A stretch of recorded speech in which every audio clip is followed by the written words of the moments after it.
Use your powers for evil. Your evil is mine.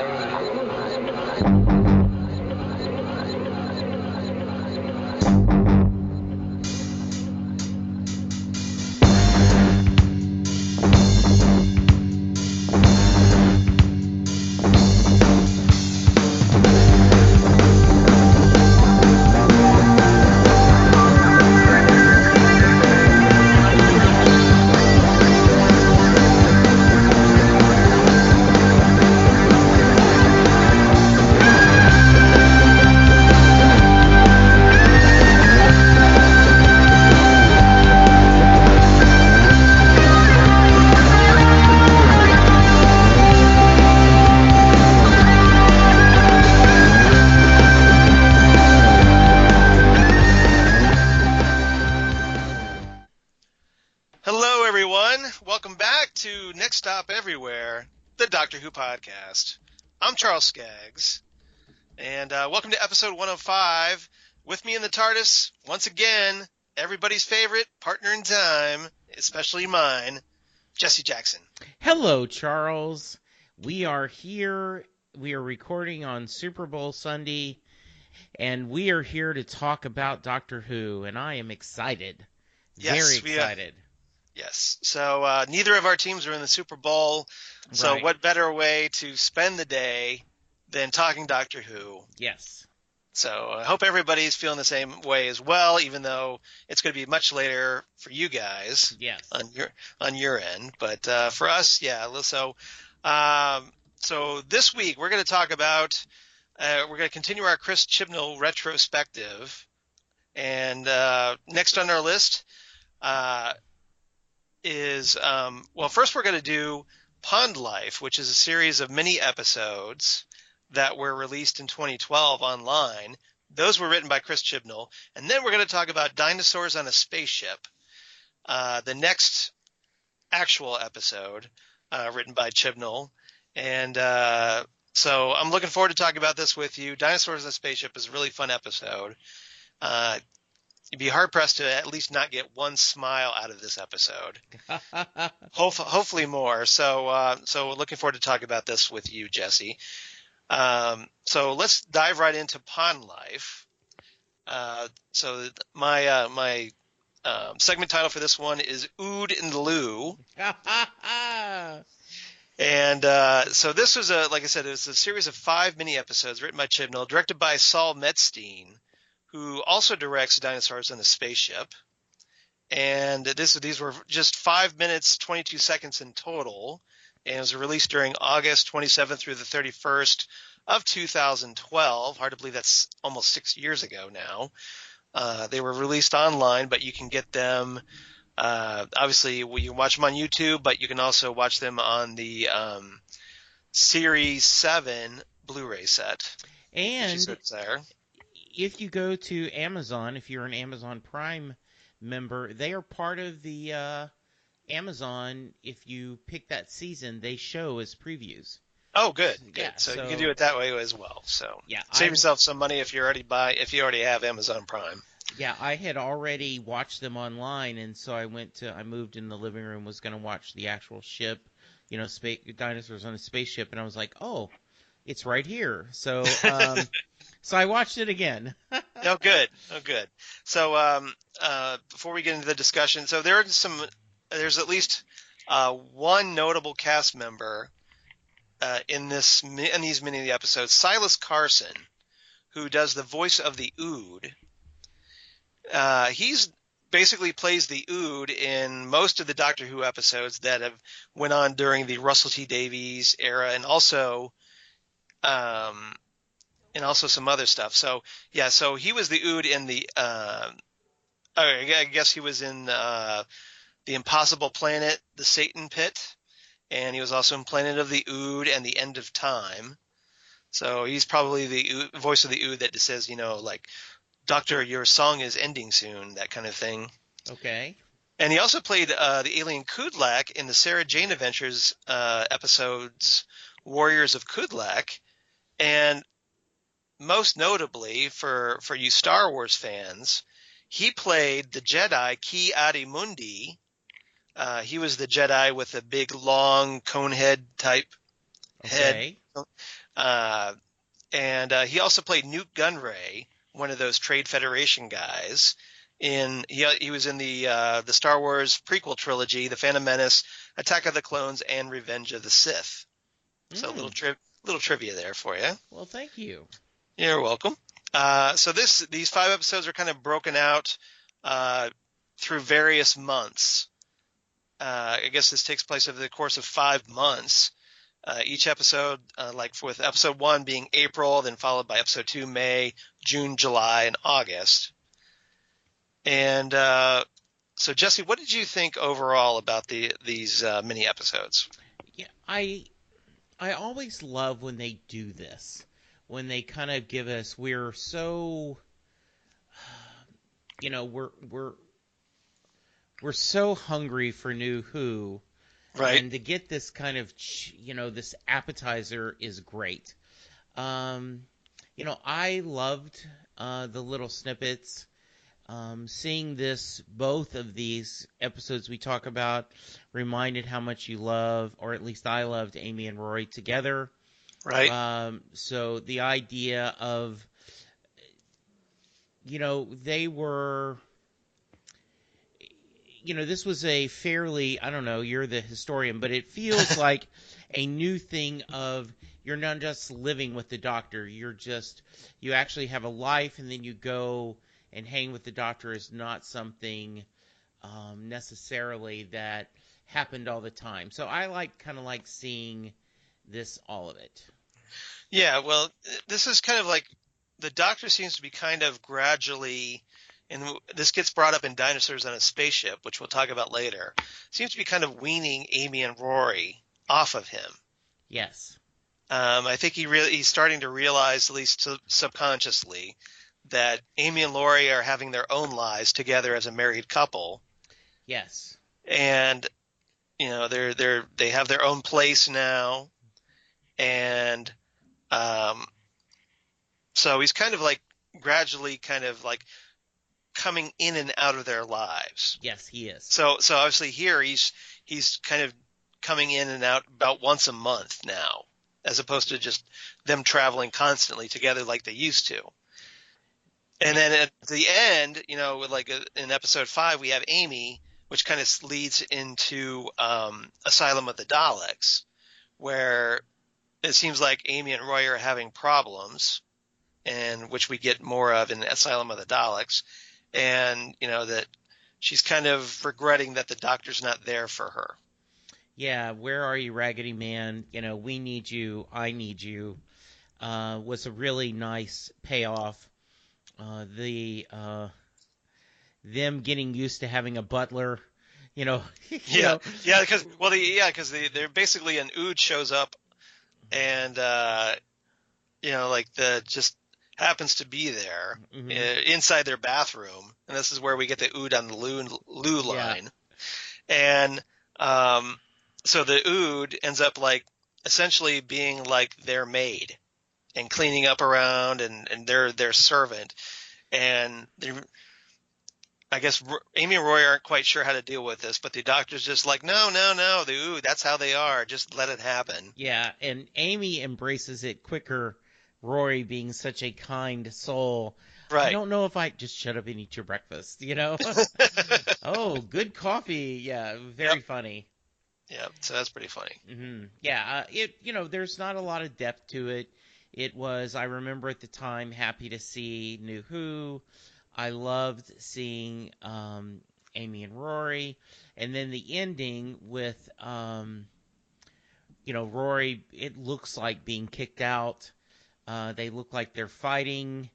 There's a lot of emotion going on there. And then with the Doctor leaving a message over those images and then using his sonic screwdriver to delete the message, kind of went, oh, man, what's going on? And made you want to see a new episode even more. Right. And obviously this was designed to build a little bit of hype for Series 7. Absolutely. And which I think it did. I agree. And so basically teased the season. Absolutely. At least in Asylum of the Daleks. So that was good. So, yeah. Apart from that, just thought it was a lot of fun. I don't know if you have a rating for this or not. If not, that's cool because I didn't. So yeah, I could come up with one on the fly. I did love the Doctor seems to be always a little overwhelmed by beautiful, powerful women in the past. Right. You know, and that was a nice scene with when he he shows from his perspective when he was toasting bread. But yeah, I would give this 8 out of 10 stolen breakfast sausages. Okay, very nice. Came up that at the last minute, yes. So I guess I'll give this 8 hung up laundry items. Oh, very nice. So yeah. Yeah, no, I mean it was. It is what it is. It's only 5 minutes total, Right. and because of breaking this up into 5, they're only like about a minute, roughly, like a minute 5. Yeah. Each segment, so it's hard to kind of get into an actual story here. Absolutely. But together, yeah, just overall, it's a nice way. It was a nice way to kind of tease what's coming up. I agree. Yeah. All right. So let's move into our main discussion. Dinosaurs on a Spaceship. As I said, also written by Chibnall, directed by Metzstein. And Saul Metzstein also directed the episodes A Town Called Mercy, The Snowman, The Crimson Horror, and The Name of the Doctor. And if you check our archives, yes, we had a special guest, Karen Lindsay, joining us on A Town Called Mercy because of our Farscape connection. Right, that's right, because of Ben Browder being in that episode. Yes, we did. Yep. Which how cool is Ben Browder being on Doctor Who? Yeah. I'm kind of surprised that more Farscape actors never appeared on Doctor Who. I agree. You'd think at least, Claudia Black and something like that. So yeah, absolutely. Yeah, you would think they would have been there, but fingers crossed, hopefully for the future. Doesn't quite rule them out yet, obviously. So maybe in the future. This was the second episode of Series 7 in 2012, and notable cast members in this one, obviously Mark Williams, who plays Brian Williams, Rory's father. He's obviously Arthur Weasley in the Harry Potter movies, which is where he's best known. But he was also in the movie adaptation of Neil Gaiman's Stardust and the 101 Dalmatians live-action movie, if you're curious about Mark Williams. Yeah, he was wonderful in this and wonderful as Rory's dad. I have a special place for him. I think there is many times parents are not served well in classic Who, so right. It was kind of nice to see just a good dad. Yeah, he's not. It was interesting. One, because we got Rory's dad, which is great, and we'll talk about him more. But it was also nice that he's not like Rose's mom or Martha's mom or Martha's dad, for that matter. Donna's mom. So it's like seems like the dads seem to get along better with their companions' progeny than the mothers for some reason. Now, wouldn't have the Doctor met him at the wedding? Presumably. Okay, but he didn't remember him. You would think, unless for some reason Brian couldn't make it to the wedding. Okay. But you would think because we had Amy's mother there. Right, and in the Let's Kill Hitler, he said, I danced with everyone at the wedding. Right. And I didn't meet you. So that's maybe a they hand wave. Maybe he just kept missing each other. Who knows? Yes. But at very least, it was nice to finally get to see Rory's dad. Absolutely, I agree. All right. So another Harry Potter alum, obviously, is David Bradley, who we've talked about a lot recently, as playing the first Doctor in Twice Upon a Time, and playing William Hartnell, who served as the first Doctor in Adventure in Time and Space. Obviously, he was Argus Filch in the Harry Potter films, and obviously is well known for playing Walder Frey who finally got his at the hands of Arya in Game of Thrones. Yes. So great actor. This was his Doctor Who debut, and obviously, thankfully, he got to play a more notable character. So it's kind of cool to see him here. It was. And then we had the return of Richard Hope as Bladel. He played, he was the Bladel was the Centauran, or sorry, excuse me, the Silurian in the recording message that the Doctor uncovers on the spaceship, or excuse me, Amy recovers on the spaceship in this episode. And Richard Hope obviously played Malachi in The Hungry Earth, Cold Blood, which we talked about last time. Yes. And also reprised Malachi in The Wedding of River Song.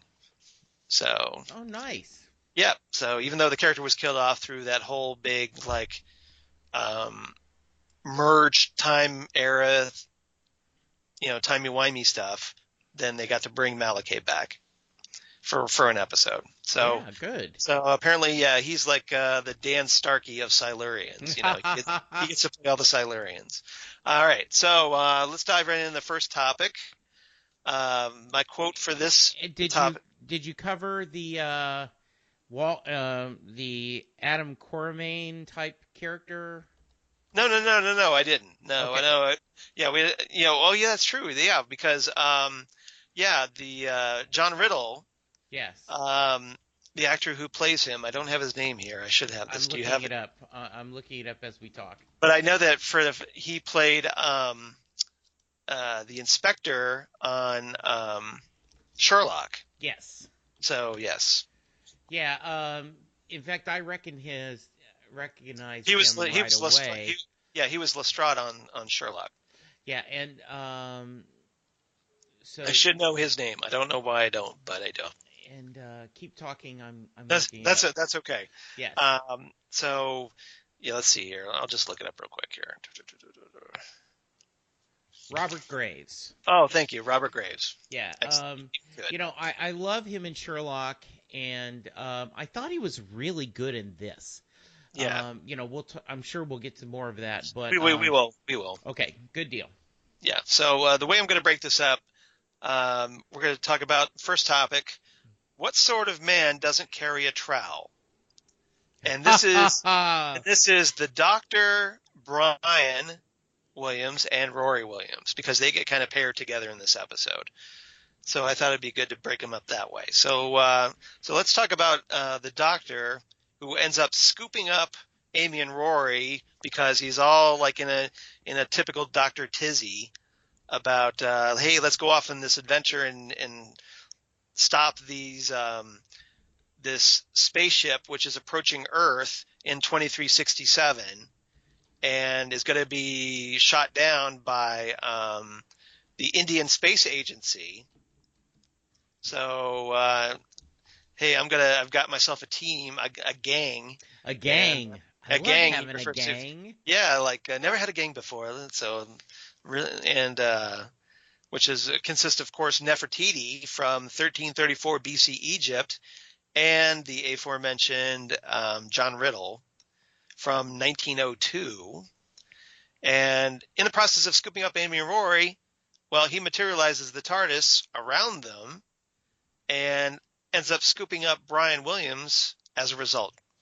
Yes. And yes, it's Brian Williams, the Doctor Who character, not Brian Williams, the MSNBC anchor. Yes. Commentator, yes. Yeah. First off, it was. I love the fact that Brian adores Amy and is very complimentary of his son. I don't know how you deserve her. Yeah. Well, it's more like, he's like almost like appreciative of Amy more than he is Rory at this point, I think. Yeah, and as someone like maybe they've never really connected. Well, they get along, but they don't really connect. So I'm gonna take it a different path. Yeah. Because I currently, Chris is engaged to Erica, right. And I always pick in front of them that Chris is lucky to have Erica, And, Right. if I had to choose between Erica and Chris, I'd pick Erica. The reality is, I adore Chris, but and he is so happy that I'm so happy with his fiance. So I got just a little bit of feel that. Now, the only thing. So it's something yeah, more you say in polite society. Yeah, just more of him picking at her, Right. him. But I do feel like. To make her feel like more of the family. Yes. But I do feel like there is a little bit of, his father being a guy, a jack of all trades, someone who can fix anything, and Right. Rory isn't that handy, but he went to the medical field instead. In fact, there's this Right. great line about, you have a trowel in your pockets, I've got cold ice in mine. That this whole, we're all about the pockets, but different things. So yeah, we're all about the pockets in this family. Yes. yeah, so So it's like like Rory's like his dad, but only in a different way. absolutely. But yeah, Right. I love their banter back and forth. I love the way that Brian kind of adapted some of the funniest lines. We need organic material. Well, I have my balls, and everyone looks. Right. He goes, my golf balls. Yeah. There's grass all over it, and Yeah, and Rory's this face palming in the background, going, "Oh, yes. really? You're killing me, Dad." Yeah, you're killing me, Dad. But I also just applaud the heck out of how well Brian adapted to being thrown out in space and, seeing dinosaurs. It was just, he was a great companion to see. Yeah, he was. And Mark Williams just does a great job, just as he did as Arthur Weasley in the Harry Potter movies. He's so likable. Yes, he is. And he starts off this episode. Rory makes this comment that all he does is go down to the shop or play golf. That's the only time he goes out, and he hates traveling. So, and over the course of the episode, he kind of develops as a character. He learns to appreciate traveling, so that by the end of the episode, he ends up traveling in the TARDIS with the Doctor. They end up going to places like Siluria and, just all over the place, and send postcards back to Amy and Rory, which they post on their fridge. And so, yeah, he gets his own little character arc, and obviously gets to understand his son a little better. And Rory and Amy kind of, they don't feel like they have to keep this secret from Brian now because Brian's in on it. Yeah. So it was just kind of nice to see that. And I assume Rory's mom is gone. We don't. I'm having a talk tough about time hearing you right now, Jesse. I don't know what happened, but it's because I was muting to try to help sound and then forgot to unmute. I assume Rory's mother is gone. Correct? We get the feeling. yeah, it's never really explained where Rory's mom is, but presumably something happened. I don't know if there was a divorce or she's passed on. Yeah. But they never really bring her up, which I think is a little odd. It is, and I would assume that they at least not acknowledge it somehow. Yeah, and I would think that she would be passed, is what I get the feeling, and that one of the reasons why the dad was kind of Brian was more just a stay at home, not being adventurous, and then later he was able to embrace that and do that. To move on, which is nice. Right. And and the Doctor, is kind of like just being the Doctor in this case. He's the wacky Doctor, the wacky 11th Doctor in this case. Jumping on Triceratops, and there was a great moment where the Doctor, Brian, and Rory are riding that Triceratops, Tricey. Yes. And Brian's basically, the Dr. Kim's like, how do you make it go? Like he's kind of beating on the hide of the Triceratops, going, come on, start. And ends up it was Brian who throws his golf balls, which are covered in vegetable matter because of in the grass. Yes. And so this is what Triceratops being a herbivore is all about. So essentially Brian throws it, and the Triceratops treats it as like a game of fetch, which is a really cute thing. And if you notice, there's that one part after they kind of ride to the end and hit a dead end, and then they kind of crash and fall off the Triceratops. The Tricey grabs the golf ball and like drops it by Brian, kind of like a dog would. Yes, this all, playing catch. Yes, yeah. So I thought that was great. And then unfortunately they killed off Tracy, which was a douche move by Solomon. And I think it's one of the things that just tips the balance for the Doctor that, okay, you're not worthy to live. Yes, and we'll get into Solomon later, but I wanted to at least acknowledge that part. Yeah, to steal a line that I heard on Talking Dead, when the CGI Sheba, was that the tiger? Shiva. When the goddess, because it's named for the goddess of death. Yeah. We're so sad by a CGI animal, and I thought the same thing because I really was right. Like, oh, I can't believe that's Yeah, so obviously they did Tracy with a combination of animatronics, it looks like, puppet animatronics, and CGI. Mm-hmm. But I thought they did a really good job with Tracy. I thought that was good. I did too.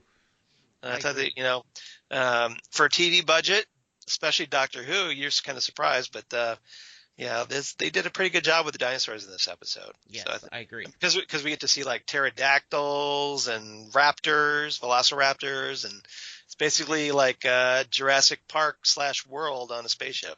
Yeah, and I think they did a great job of,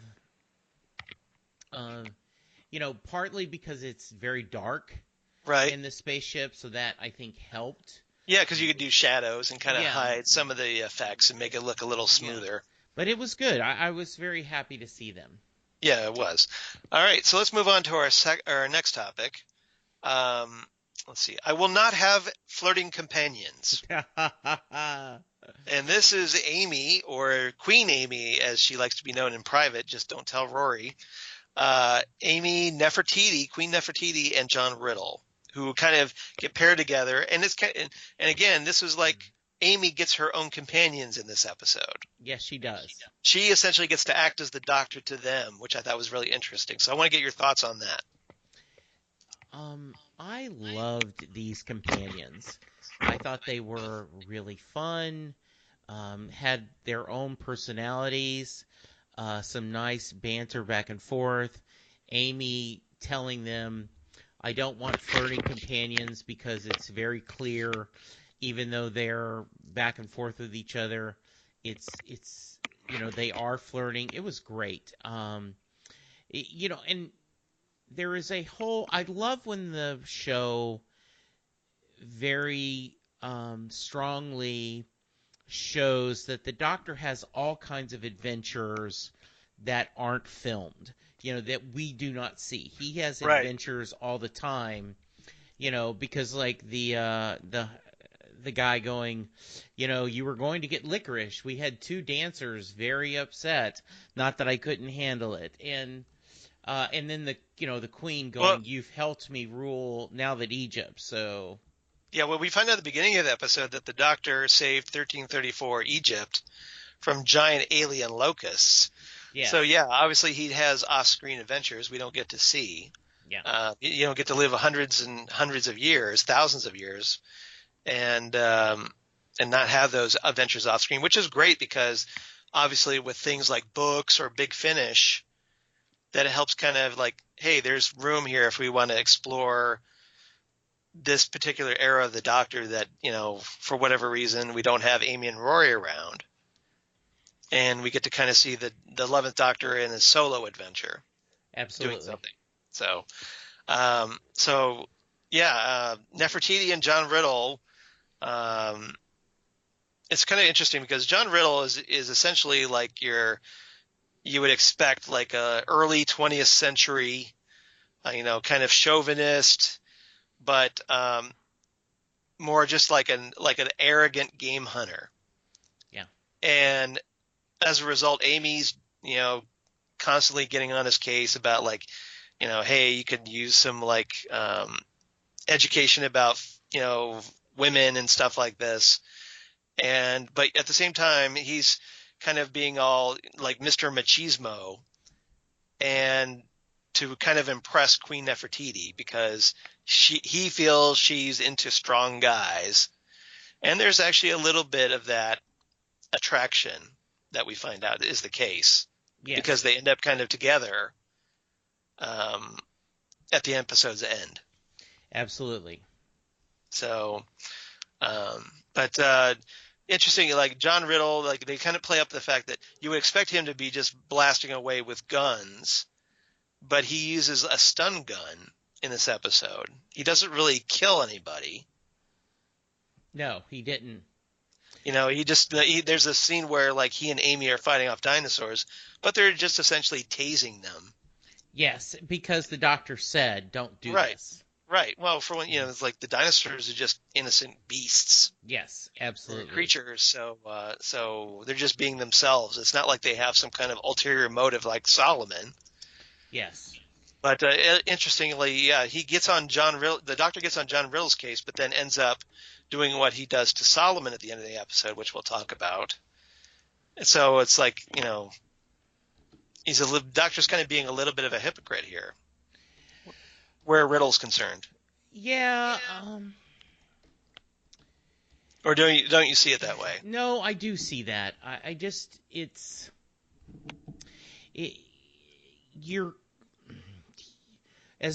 grew up with Superman, and Superman never kills, so you have that kind of thought. But if there ever was someone, every once in a while, I'm okay with the doctor being kind of judge, jury, and executioner. Well, let's also keep in mind that this is post-Time War Doctor. Absolutely. So yeah, he's a little darker than he used to be. Yes. Yeah. And he does have a kind of a, as we talked about during the 10th Doctor era, no second chances kind of guy. Exactly. So, so Nefertiti, I thought was really interesting character. She ends up like being the object of Solomon's affections, or at least creepy desires. And why wouldn't? Right? She's strong. She's attractive. Sounds like Jesse's a little smitten himself. I am a little smitten. Yeah. So so that was good.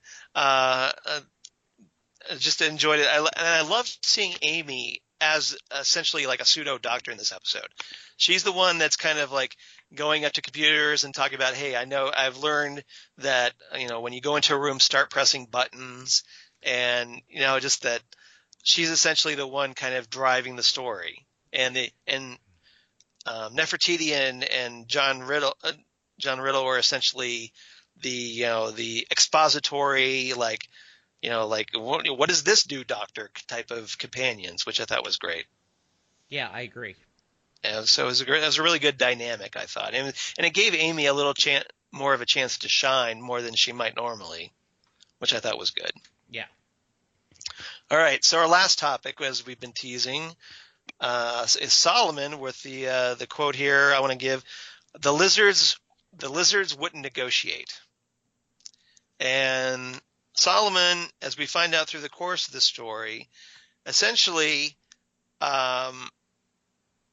hijacked this Silurian vessel that the Silurians had brought up dinosaurs from Earth, rescued them, and because they're essentially reptilian, just like the Silurians are reptilian, and Solomon comes along, kills all the Silurians, which does not set well with the Doctor, on top of everything else, and essentially sees the dinosaurs as like a treasure that he can use, and like that essentially he likes to collect things and sees value in them.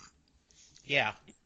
And the Doctor obviously is not down with this, and it sets up this big confrontation. Now, Jesse, I want to get your thoughts on Solomon and how that whole moral confrontation, that standoff between him and the Doctor? So I always enjoy a villain that is complex. Mm-hmm. And, you know, every villain is the hero in their own story. But there is sometimes where you just want to dislike / hate the villain. Right. And this was perfect in that. You know, this is all about money, quickly able to take away things. Mm-hmm. You know, power controlling. Yeah, power control. You know, shooting the dinosaur, threatening.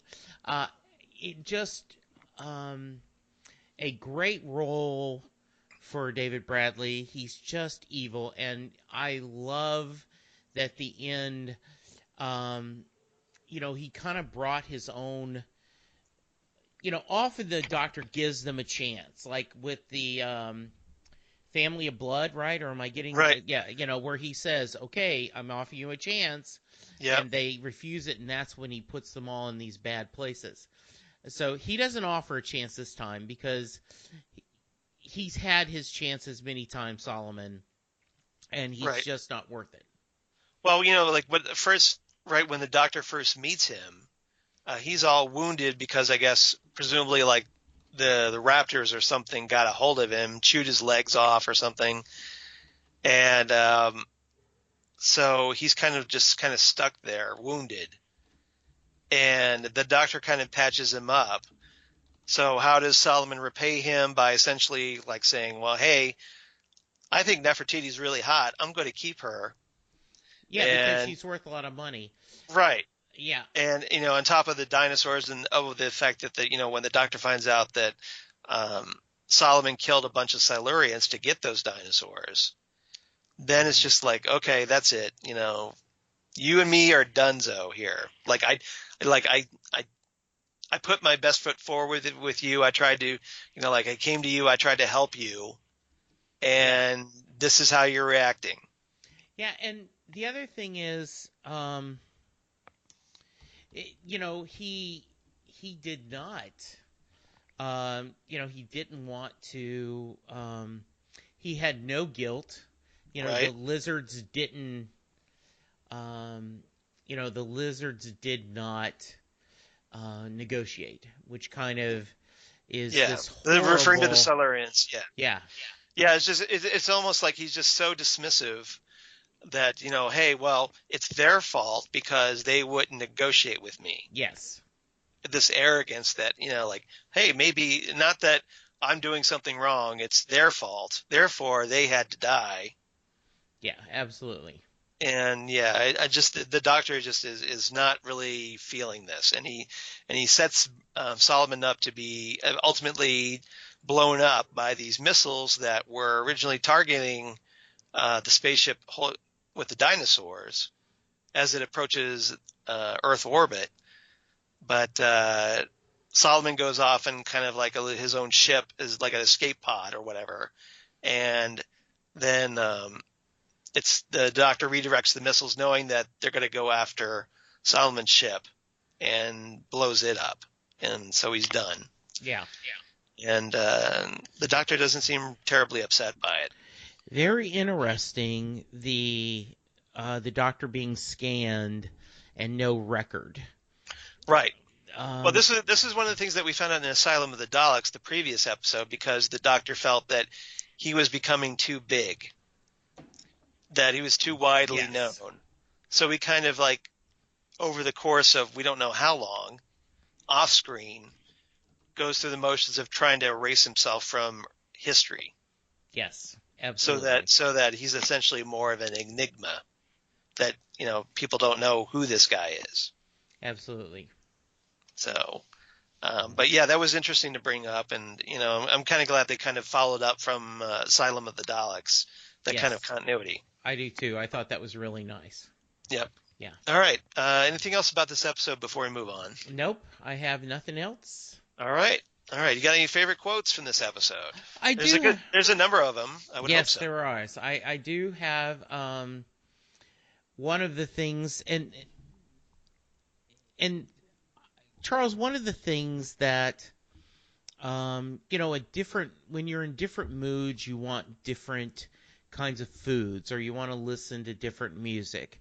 Right. And so as I'm watching this, I am just struck by how much I love Matt's doctor.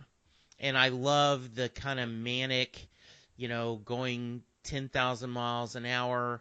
And that doesn't mean that I don't love Capaldi's doctor or Tennant's doctor or Eccleston's doctor or Davidson's or on and on and on. But just while I'm watching this, I am just so captivated and reminded of how much I loved this time of the show. So anyway, and one of the things, right, is the doctor goes, right, phase 2 is sorted. Now for phase 1. Amy, no, phase 2 comes after phase 1.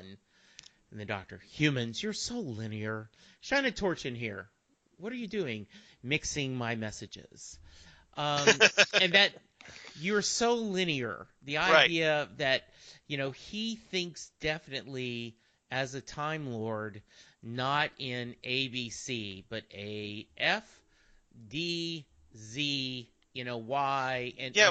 Because he lives his life so in a non-linear fashion. Right. That it makes sense that he would view the world that way.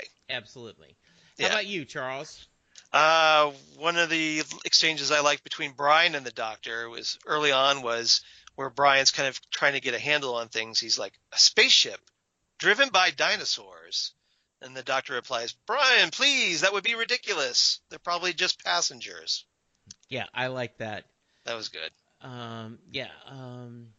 Also, right after that, the doctor says, don't want to worry you. Anyway, 6 hours is a lifetime.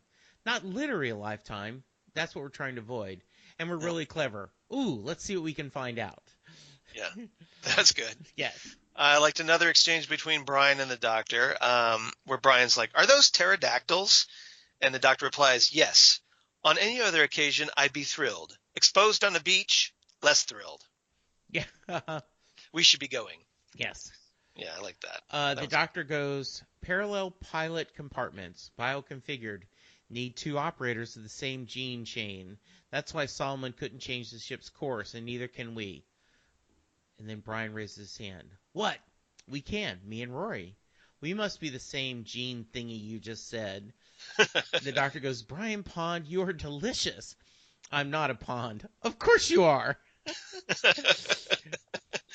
That was good. I liked this exchange between John Riddle and Amy Pond, where John Riddle is like he's coming in from trying to tranquilize a pack of velociraptors, and he's like, "Doctor, this is a 2-man job."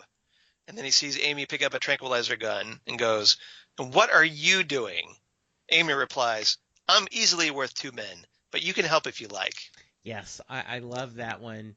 And that was great. That's just very typical Amy, and it was great. Amy. The other thing is, when they scoop them up, the doctor, don't move. Do you really think I'm that stupid I wouldn't notice? How did you get aboard? Hey, Transmat, who sent you? Roy goes, Doctor, that's my dad. Well, frankly, that's outrageous. What? You think you could just bring your dad along without asking? I'm not a taxi service, which is by a shout out to former doctors, right? Yes. And Roy, you materialized around us. And the doctor's like, oh, well, then that's fine then. My mistake. Hello, Brian. How are you? Nice to meet you. Welcome, welcome. This is the gang. I've got a gang. Come on then, everyone. It's just... It's so much fun. It is. Just watching that take is when I thought of this whole... And I didn't want to make it seem like I didn't love the other doctors. It just... And you probably have the same feeling, right? Whatever doctor you're watching is your favorite at the time. Yeah, I mean, I love them all. Yes. For different reasons. Yes. There isn't a doctor I've hated. So I find something to enjoy in every episode. Yes. The doctor in every episode, because the character is so unpredictable, and just, I agree. all things heroic, funny, Yeah. charming, poignant, Mhm. all things. And I think it's just such a great character, Yeah. no matter which actor is in the role. Yeah. Anything else? Any others? No other quotes. You took my humans are so linear quote, so that's all I have. All right. Good. That's okay. What's your rating for this one? So I will freely admit I'm feeling a little nostalgic. Yeah. But this is just a perfect standalone episode. It had a good villain. It had an interesting premise. The Doctor had great lines. We had really, really 4 strong companions. So I'm giving this 10 out of 10 Whoa. trowels in your pocket. Wow, you really enjoyed this one. Like I said, I know I'm feeling this hit on all cylinders for you. It just did. It just was like I watched this yesterday and I had a big smile on my face. I might have, just sometimes, a bowl it was of exactly beef. what you needed. Exactly. Yes. Yeah, that's great. How about all you, right. Charles? I'm obviously not that as generous as you, but I really enjoyed this episode. This is probably my favorite of Chris Chibnall's episodes of Doctor Who so far. Yes, I give this one 8.5 postcards and a refrigerator. Ah, very nice. Because this is a very strong episode. Enjoyed this a lot. It's so funny, and just it's for taking the basic premise from Stephen Moffat of just like, okay, dinosaurs on a spaceship. That's your premise. Run with it.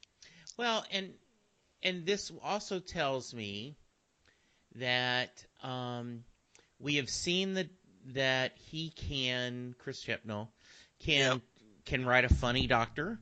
He can write an interesting premise. He can write characters. Hopefully we get more episodes like this during his run. Yes. During the Jodie Whittaker era. Yeah. So, not that I was worried before, but as we go through this kind of rewatch, more and more I'm liking. I really think they picked the right guy. Yeah, I mean, he was a solid pick. His episodes are horrible, and just that they were entertaining. This case, really entertaining. Absolutely. And so hopefully we get more like this. So yes. All right. So Charles, what yes. is your reverse the polarity choice? Well, we're going to reverse the polarity this time back to 1974 with Invasion of the Dinosaurs, which should be a rather obvious connection. Yeah. The second serial of season 11 in 1974, written by Malcolm the Incredible Hulk, and as I like to call him. And this is a Third Doctor and Sarah Jane adventure as they arrive in deserted London, where UNIT is assisting in maintaining martial law. The regular army, headed by General Finch, has evacuated the city, and the Doctor and Sarah are arrested on suspicion of looting, but are rescued by Brigadier Lethbridge Stewart, who's heading UNIT. The Doctor learns that dinosaurs are appearing all over the city, causing havoc, but no one can account for their sudden appearances and disappearances. The Doctor, of course, suspects that somebody is deliberately tampering with time. And what ultimately goes through this episode is we find that there's a big conspiracy going on to use the dinosaurs to get everybody out of London, so that this group of ecologists that essentially want to they basically have created this spaceship in a bunker underneath in the underground, but they've kind of fooled a bunch of couples and whatnot into thinking that this is like some spaceship that escapes Earth's destruction or whatever, and then they could go off and colonize and set up a new world that's like free from like all the pollution and all this going on, because remember, this is where we were starting to get very environmentally conscious at the time. And there's like generals involved, and so is Captain Mike Yates, a member of UNIT himself, and a recurring character on the show. He's part of the conspiracy. But Yates kind of sort of redeems himself enough to avoid getting imprisoned for his part in the conspiracy, and is essentially allowed to, he goes off on extended sick leave, in air quotes, and is allowed to resign quietly. But so the Doctor ultimately reflects that this guy Grover's motivations were noble, but he takes this scheme way too far, and endangering mankind is no way to kind of address your issues with the world being polluted and whatnot. So the Doctor decides, well, okay, at the end of the episode, hey, let's go on a holiday. And he starts talking to Sarah about the planet Florana as the episode ends. That almost sounds like the pilot for Primeval. Yeah, a little bit. Yeah. So we had, and obviously this was decades before Primeval. Absolutely, yes. But yeah, we had dinosaurs popping up, and we also get the first appearance of the Who-mobile, which we saw in Planet of the Spiders, if you remember when we reviewed that. Yes. And that basically that kind of like silvery go-kart thing that kind of scoots along, rockets through these little streets. So this is where we get the first appearance of that. It's it only shows up in 2 stories: Invasion of the Dinosaurs and Planet of the Spiders, and then we never see it again. But so yeah, if you enjoy Dinosaurs on a Spaceship, hopefully you'll enjoy Invasion of the Dinosaurs. Obviously, the special effects are nowhere near as good, considering, well, classic Doctor Who budget back in the day. There's a lot of puppetry going on. It was shot with miniatures. But if you're okay with kind of overlooking the kind of very cheesy special effects, I think you'll dig the story. Well, good. Thank you, Charles. That sounds perfect. You're welcome. Did we get any feedback this week? We did. We actually got some feedback from Holly from Wisconsin, and we also got some feedback from Paul from Australia. Nice. So, excuse me. So Holly writes in, "Hey guys, A Pond Life was a nice little jaunt with what the Ponds do with their time when not traveling with the Doctor, and what the Doctor does as well. I chuckled at the Doctor rapping in the recording studio because, yeah, he lays down some tracks." That was funny with, I did I wonder if, is it required, because a lot of times when you see people rapping, they'll be moving their hands kind of way the Doctor was, and with the cap backwards, that was a very funny kind of just throwaway bit. Yeah.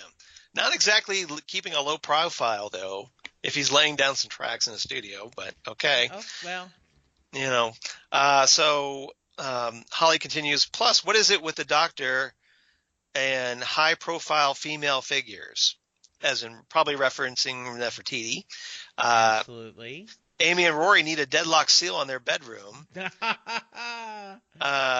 ood on the loo also had me giggling. And I could see where Rory would be a little unsure about having help, and Amy's look of just go with it. Yes. Leave it to the Doctor to invent one of our go-to foods now with pasta. Yes. And because he talks about inventing pasta. I may have invented pasta. Yes. Yeah.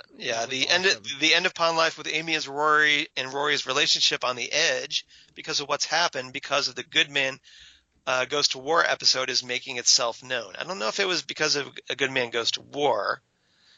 I think it was just more of that they were having some problems that we hadn't really seen, and we didn't get to understand until Asylum of the Daleks. Yeah, probably. So because remember, Amy was off being a model, and so that caused some friction, I think. So as far as for Dinosaurs in a Spaceship, Holly writes in and says, "Hail, hail, the gang's all here, and the Doctor is happy about it.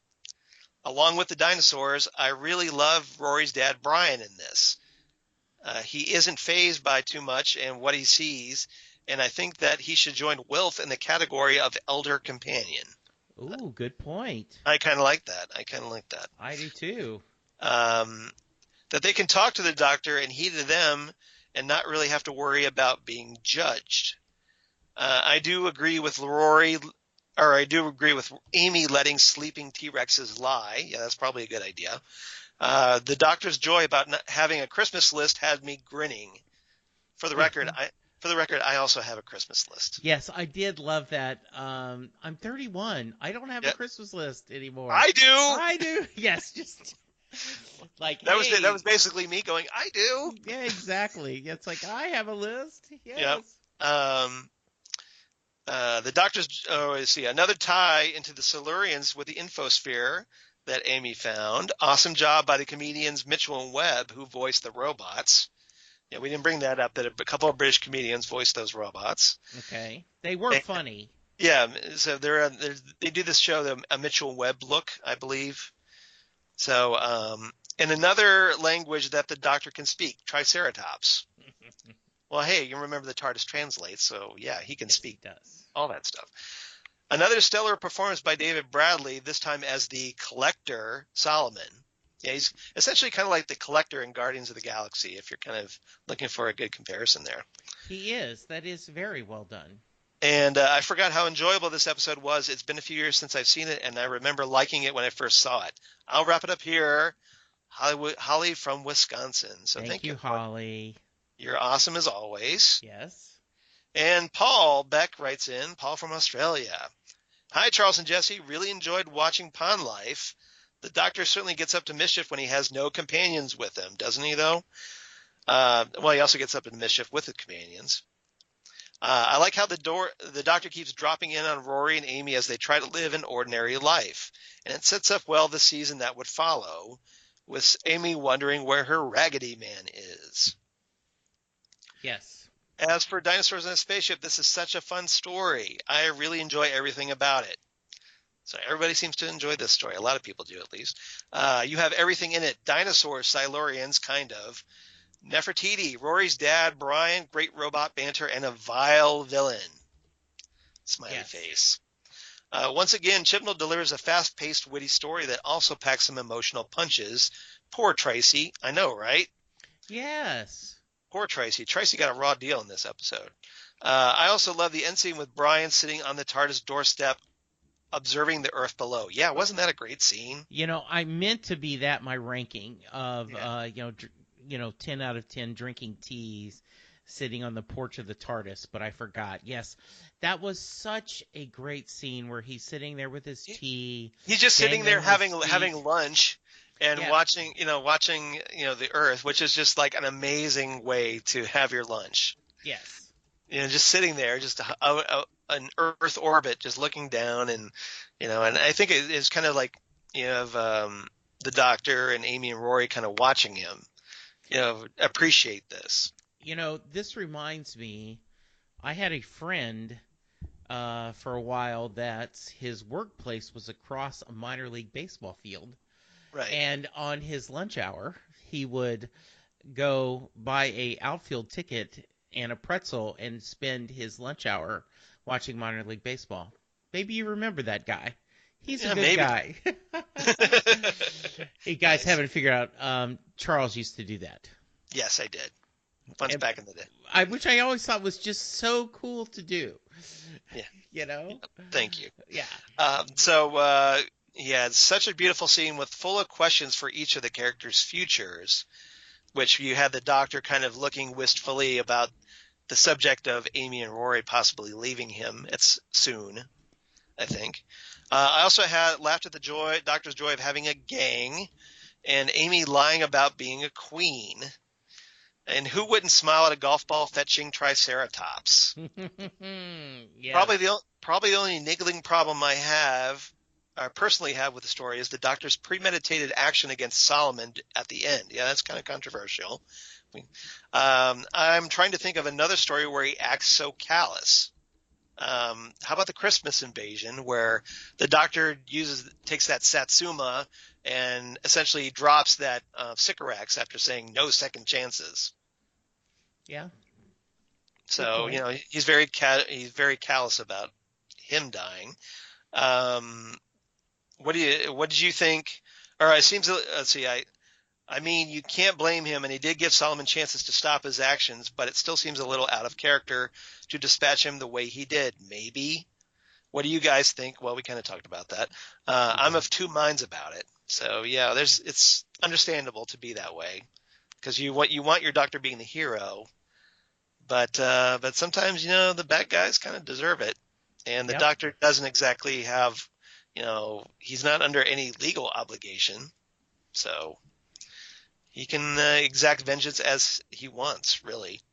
Anyway, I said earlier, I always really enjoy the story. There is such good dialogue between the characters and great CGI and great sets. What's not to love?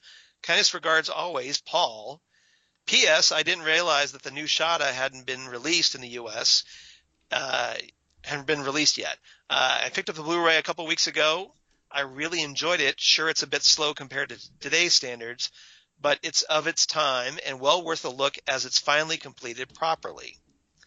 PSS, are we on to the next Chibnall story? Question mark. Well, I see what you did there, Paul, setting us up as always. Yes, thank you very much. You're very good at that. So yeah, next time on Next Stop Everywhere, we're going to discuss The Power of Three, which is Chris Chibnall's final story to date on Doctor Who, at least until this fall with Series 11. And this story also is a big Amy and Rory episode, and also features the return of Mark Williams as Brian Williams. So we get more of that. So it's another Brian episode.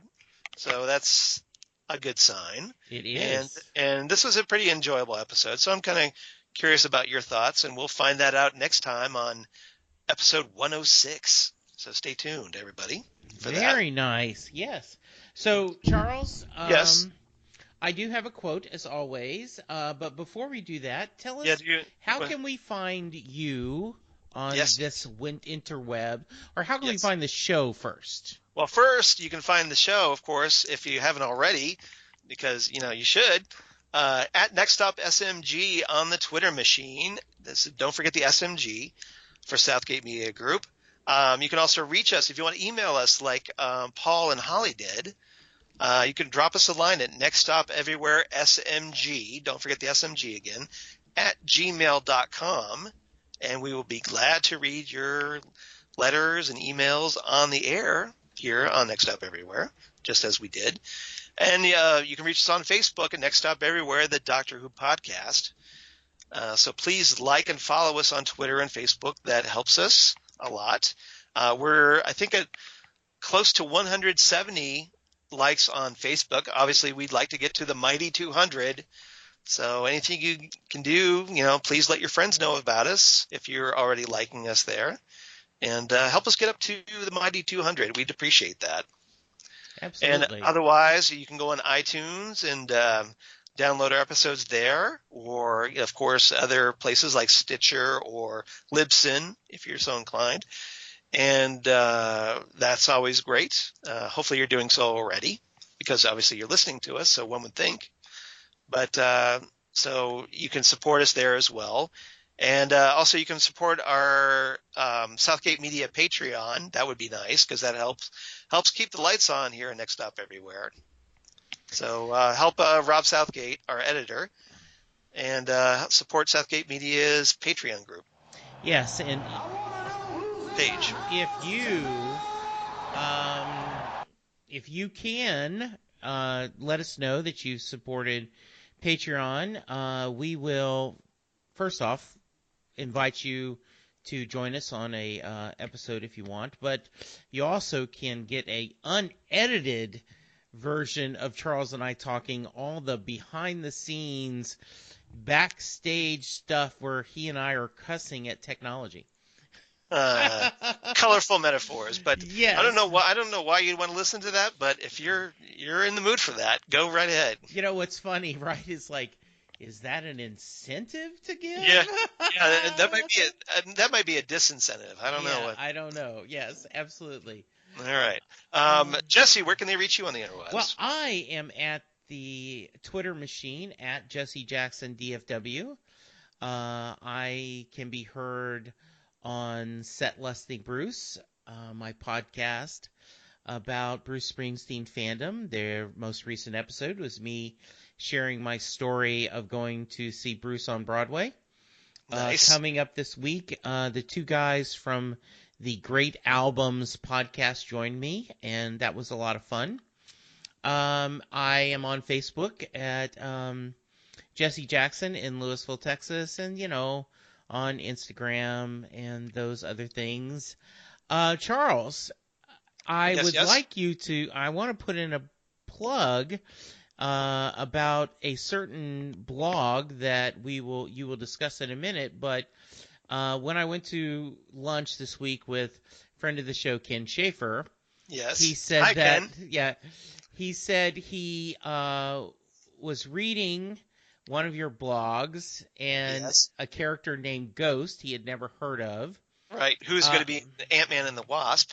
Right. And so all of a sudden he said, like, 45 minutes later, he was down this rabbit hole and he was like, Charles! Yeah, because I do post some links on Yes, he when I does. talk about stuff like that. He Because had a blast. I basically have had an article about the new Ant-Man and the Wasp trailer, Yes. and talked about the Ghost, who is a very obscure Marvel villain, but is appearing in Ant-Man and the Wasp, and so I posted some links about where you can get more info about who this character is, so stuff like that. So if you want to check out said blog, you can go to the blog. Damn good coffee. And hot. Damn Good Coffee and Hot, which is my blog of geeky things, where I talk about all the things like, of course, Ant-Man and the Wasp, or Doctor Who, and Next Stop Everywhere, and all of the comic book shows, and comics, sci-fi, goodness, whatever I'm really interested in, really. And so please check that out. I definitely appreciate it. And let your friends know as well. That would be great. Otherwise, you can reach me on the Twitter machine at Charles Skaggs, or on the Instagram at Charles Skaggs, or on Google Plus for all you crazy kids on the Google Plus. Shout out to Karen. And Facebook, of course, Charles Skaggs. And my other podcast they do for the Southgate Media Group, which is getting longer every time. So the Fandom Zone podcast, where we talk about comic books, TV shows with Karen Lindsay, friend of the show. Ghostwood, the Twin Peaks podcast, where obviously we talk about Twin Peaks with Zan Sprouse, wife of comic book artist Chris Sprouse. And Titan Talk, the Titans podcast, which Jesse and I need to record a third episode so we can get our first episode released, because Rob Southgate is holding it hostage until then. So we need to get episode 3 recorded. But stay tuned. Hopefully it won't be too much longer before you can hear the first episode of Titan Talk. Absolutely. We do need to figure that out. Yep. So other than that, thanks everybody for listening to Next Stop Everywhere. And do we have a quote? Yes, we do. Get their quote. Yes. So thank you guys for listening. As always, we appreciate you. What I want to do is, because of the State of the Union address, right, that I think someone did not follow the advice the doctor gave. Okay. In Destiny of the Daleks, he said, when replacing a brain, always make sure arrow A is pointing to the front. Snap. I'm just saying that may not have happened with a certain speaker. Oh, that's entirely possible. Thank you, listeners. Thanks everybody. And come on back for episode 106, The Power of 3, right here on Next Stop Everywhere, the Doctor Who podcast. Bye, everybody. Bye.